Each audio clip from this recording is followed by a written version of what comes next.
आपको याद है मैंने एक वीडियो बनाई थी मर्दों के लोनलीनेस एपिडेमिक पर कि मर्द तन्हा होते जा रहे हैं। आज मैं खवातीन के लिए एक वीडियो बनाने लगा हूं और ये बड़ी अहम है, इंपॉर्टेंट है, समझने की जरूरत है।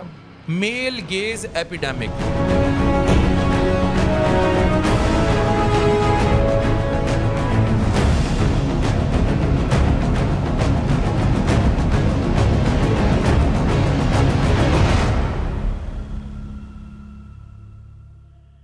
मर्दों की आंख के ठरक का एपिडेमिक जो पाकिस्तान में खवातीन की इन्फ्लुएंसर इंडस्ट्री ड्राइव करता है, जिससे कारोबार चलते हैं।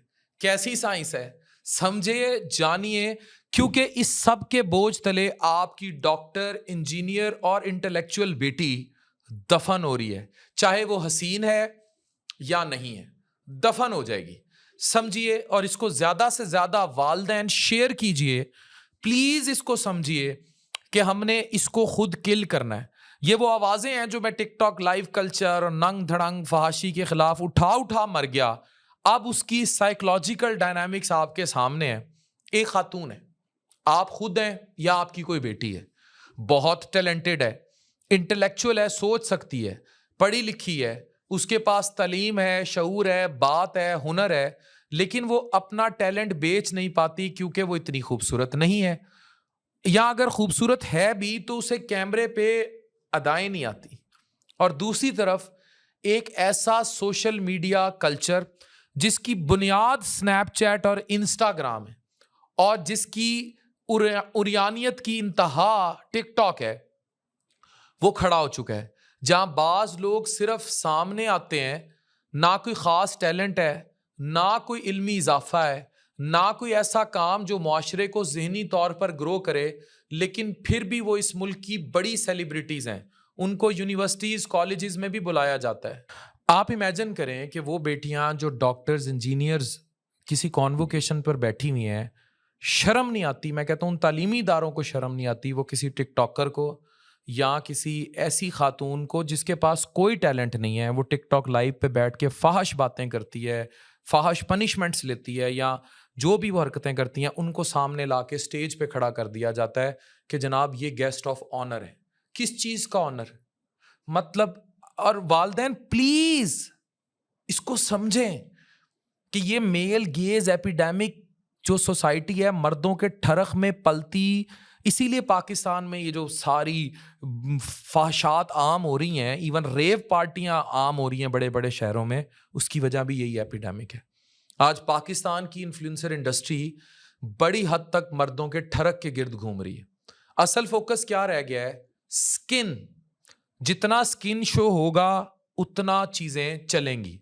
मेकअप, महंगे कपड़े, पोजेस, रील्स, फिल्टर्स, डिजायरेबिलिटी। लेकिन सवाल यह है कि आप कहीं, हो सकता है पेंटर भी तो हो सकता है आप खातून राइटर भी हो सकता है आप शायरा भी हो सकता है आप टीचर अच्छी हो सकता है आप मौखिक रिसर्च करने वाली अच्छी हो सकता है आप सिंगर अच्छी हो सकता है आपकी किरा बहुत अच्छी हो सकता है आप नात बहुत अच्छी पढ़ लेती हो, लेकिन आपके पास कोई नॉलेज भी तो होगा, कोई इंटेलेक्ट, कोई विजडम भी होगी। हो सकता है आईटी का आप जितना नॉलेज ही किसी के पास ना हो सकता है आप बहुत अच्छी डॉक्टर, बहुत अच्छी न्यूट्रिशनिस्ट हो, कुछ हो, कोई सोच होगी।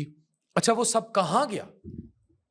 फेमिनिज्म की दूसरी लहर में औरत को चीज बनाकर पेश करने पर शदीद तनकीद की जा रही थी, लेकिन आयरनी यह है कि आज डिजिटल दुनिया में सेल्फ ऑब्जेक्टिफिकेशन एक नया सेलिब्रिटी क्लास बन चुकी है। जॉन बर्गर कहते हैं कि खवातीन को बचपन से ये कंडीशन किया जाता है कि जब लोग उन्हें देख रहे हैं, उनकी ज़ाहिरी खूबसूरती की तारीफ कर रहे हैं, तो उनकी वैल्यू बढ़ रही है, और फिर आहिस्ता आहिस्ता मर्दों की नज़र में ही उनकी वर्थ डिफाइन होने लगती है। इसको वैलिडेशन भी कहते हैं कि आपको वैलिडेट किया जा रहा है। तो दोनों तरफ हाइपोक्रेसी चल रही है। खवातीन ऑब्जेक्टिफिकेशन, ये जितनी मीटू वाली खवातीन है या औरत मार्च वाली खवातीन है, वो कहती हैं मेरा जिस्म मेरी मर्जी और हम जैसी मर्जी दिखें, हमें खवातीन को ऑब्जेक्टिफाई ना किया जाए। वो कंडेम भी करती हैं और सेल्फ ऑब्जेक्टिफिकेशन भी कंडेम करती हैं। मर्द कहते हैं ऑब्जेक्टिफिकेशन यानी मर्दों के सामने औरतों को कोई ऑब्जेक्ट बनाकर ना पेश किया जाए, वो भी ये कहते हैं। लेकिन दिन रात यही कंटेंट दोनों तरफ से कंज्यूम भी किया जाता है, औरतों की तरफ से भी उन्हीं खवातीन की वजह से जो इस पर इतराज भी करती हैं, और मर्द मर्द तो हैं ही ठरक ठरकी ठरखोले, व्यूज भी देते हैं, पैसा भी वहीं जाता है। आज एक पढ़ी लिखी बच्ची अगर इन्फ्लुएंसर है, अपनी कोई तालीम की बात करेगी, आएगी टीवी पे बैठ के बताना, और वो शक्ल की अच्छी नहीं है या वो तैयार होके नहीं आ रही, तो उसकी बात कोई नहीं सुनेगा। हाँ, आप अच्छा चलें इस बात को इस तरह देख लें कि जो रातों रात इस मुल्क में जो बड़ी-बड़ी आपको टिकटॉकर्स या इंस्टाग्रामर्स नज़र आती हैं, उनकी वजह शोहरत क्या है? अगर रातों रात ठुमके लगाना और ठरकियों को कैप्चर कर देना इस मुल्क में तरक्की है, तो फिर आप अपनी बेटियों की इज़्ज़त लेकर कहाँ जाएँगे? अफ़सोस के साथ इस सोशल मीडिया के एल्गोरिदम्स भी इन्हीं को सपोर्ट करते हैं। इन सोशल मीडिया एजेंसीज़ को पाकिस्तान, इंडिया, बांग्लादेश में चलाने वाले लोग भी ऐसी ही ख़वातीन को बड़ी-बड़ी जगहों पर घुमाते फिराते हैं, कभी मलेशिया तो कभी दुबई। और सबसे ज़्यादा नुकसान किनका हो रहा है? उन ख़वातीन का जो वाक़ई टैलेंटेड हैं, जो इंटेलेक्चुअल कंटेंट बनाती हैं, जो रिसर्च करती हैं, जो पढ़ती हैं, जो नॉलेज देती हैं, जो सोसाइटी में मुस्बत एडिशन करना चाहती हैं। एल्गोरिदम उन्हें ज़मीन पर गिरा देता है, क्योंकि मर्दों का ठरक और मर्दों की रील्स देखने की कैपेसिटी वो रुकेगी नाच गाने पे। एक औरत थिरकती हुई सामने आ गई है, वो रुक के देखेंगे। एक औरत कोई पढ़ाई की बात कर रही है, उसे नहीं रोक के देखेंगे।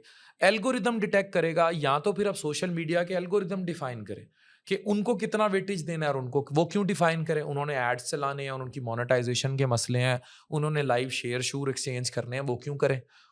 और ऊपर उन्हें पहुंचाना है जिन जो ठरक बेच रही हैं, जो नंगी हो रही हैं।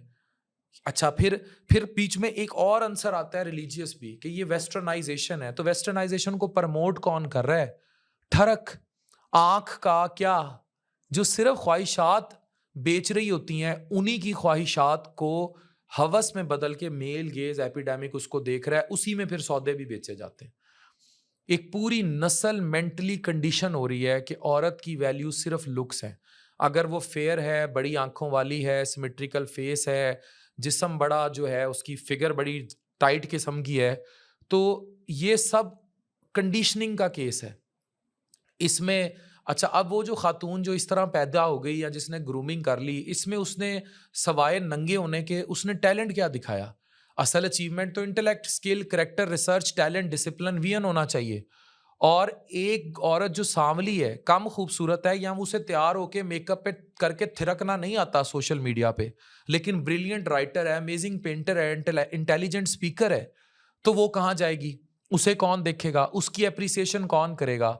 और यही चीज़ ज़हनी तौर पर औरतों को मफलूज कर रही है।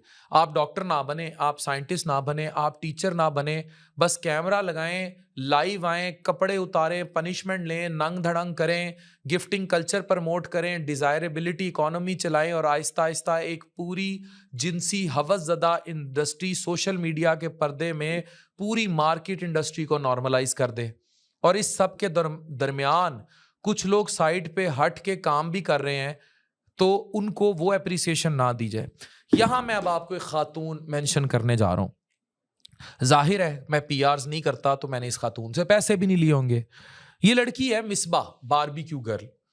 इस खातून का मैंने कंटेंट देखा और मैंने अपनी इंटरनेशनल ई कॉमर्स में इससे सीखा।